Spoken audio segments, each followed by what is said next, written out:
Assalamualaikum warahmatullahi wabarakatuh. Kembali lagi di Etik Indonesia bersama saya Rema Gugina. Kali ini kita akan membahas, mengulas tentang satu pusaka, yang bisa dibilang juga senjata juga dari luar pulau nih guys. Jadi nggak melulu tentang Jawa. Kali ini kita akan bahas dari luar pulau. Namanya kelewang. Nah, kelewang ini ada banyak jenis nih. Ada dari berbagai daerah kelewang nih. Di Jawa Barat juga ada kelewang. Tapi kali ini kita akan mereview di luar pulau Jawa, yaitu di Lombok guys. Nah, kalau kalian orang Lombok kayaknya nggak asing dengan pusaka ini. Pusakanya namanya kelewang sasa.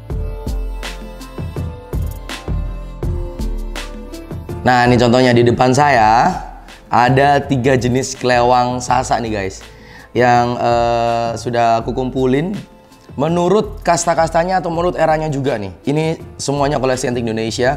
Kelewang sasa sendiri digunakan pada abad 1700 sampai 1800 ya. Kegunaan utamanya sebagai senjata awalnya untuk membantu pertempuran, terutama waktu itu kalau nggak salah juga digunakan untuk membantu kemerdekaan Indonesia. Nah, yang terkenal dari kelewang sasa ini adalah kekuatan materialnya, nilai seninya, dan juga bentuk dari kebudayaannya. Nah, jadi dari satu senjata ini memiliki banyak fungsi di masyarakat Lombok, terutama di suku Sasak. Nah, oke, kita akan review dari masing-masing dulu nih, dari pertama nih. Yang pertama ada yang seperti ini nih. Nih, sawarakannya nih. Kayak gini. Ini bentuk paling sederhana dari kelewang sasa. Nih.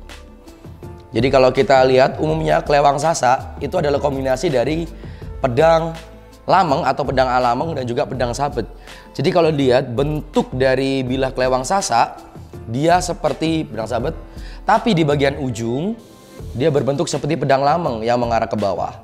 Kalau pedang sabet dia akan ke atas arahnya, tapi lengkungannya ini dia akan ke bawah nih. Ini ciri khas dari kelewang sasa, sangat berbeda nih kalau kita lihat. Ciri kedua di bagian handle guys. Nih. Handle-nya selalu seperti ini, jadi dia seperti memiliki cula. Cakep banget nih. Biasanya warangka dari kelewang sasa dia sih kalau tidak dari kayu, dari perak, bisa juga dari emas juga. Tergantung untuk kasta dari kelewangnya tersebut. Yang ini adalah kasta paling biasa yang digunakan di medan pertempuran katanya. Nih, jadi dia terbuat dari baja, semuanya terbuat dari baja, makanya itu anti korosi ya. Tapi dia bermotif keleng. Jadi pamornya pamor keleng. Dia tidak memiliki pamor, biasanya digunakan sebagai senjata yang seperti ini. Uniknya lagi, setelah perkembangan zaman, ada beberapa hiasan untuk kelewang sasa.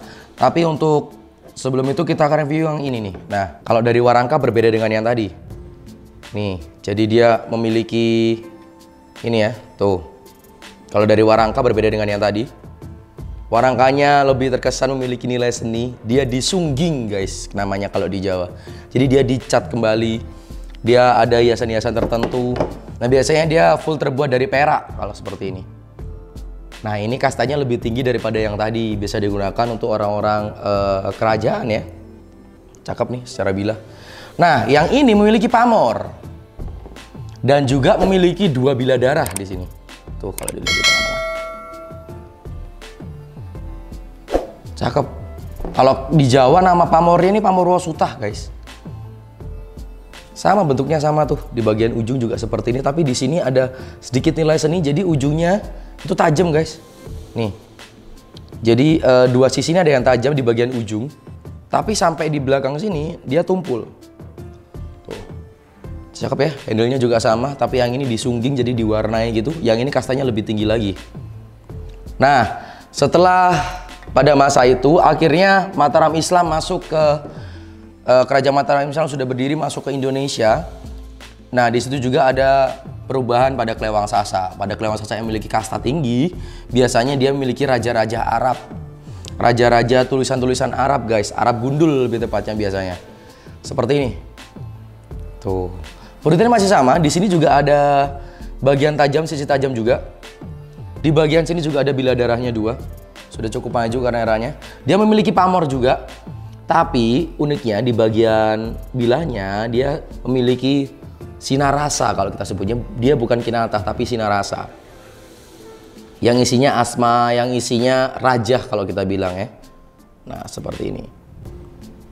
Ada dua jenis material untuk sinar rasanya. Sinar rasanya ada yang terbuat dari emas, ada yang terbuat dari perak. Ini kombinasi dari keduanya ya. Jadi yang di bagian sini nih emas, sinar rasanya. Ini banyak nih tulisannya, ada Arab-Arabnya nih. Di yang di tengah nih Allahu Akbar nih, bisa dibaca nih. Allahu Akbar. Tuh. Nah, kalau yang di sini ini biasanya sifat-sifat Allah juga dan ditulis di sini, atau bisa aja motif-motif dari suku Sasak. Nah, penggabungan alkulturasi budayanya luar biasa nih. Sini. Yang di sini dari perak nih. Dan di bagian sisi tumpulnya dia juga ada ini, guys. Tuh. Biasanya di bagian sini ditulis nama pemegang atau tahun dibuatnya juga. Nih, kalau bisa dibaca nih. Tuh. Bagus ya?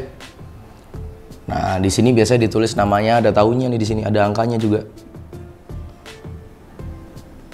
Ini setelah Mataram Islam masuk ke Indonesia atau sudah mulai peralihan ke era-era Mataram Islam. Itu dari pembahasan kita dari Klewang Sasak nih ya. Sebagai bentuk juga, kalau kita bilang pusaka ini adalah warisan budaya, nilai seninya sangat kelihatan sekali dari masyarakat Lombok ya. Dan juga sebagai bentuk senjata. Nah, pada era-era sekarang biasanya digunakan sebagai benda koleksi yang juga memiliki nilai untuk ageman. Tuh, cakep itu dari Klewang Sasak, guys. Untuk teman-teman yang di daerah Lombok, barangkali saya ada salah, bisa dikoreksi, ataupun ada informasi tambahan, bisa di-share di kolom komentar. Jangan lupa like video ini dan terus tonton kita. Buat kalian mau di-request pusaka apa dari daerah kalian, barangkali bang saya dari Riau nih, coba request pusaka Riau dong. Kita bisa untuk review pusaka selanjutnya. Sampai jumpa di konten selanjutnya. Saya Rian Maguli pamit. Wassalamualaikum warahmatullahi wabarakatuh. Etik Indonesia. Salam budaya.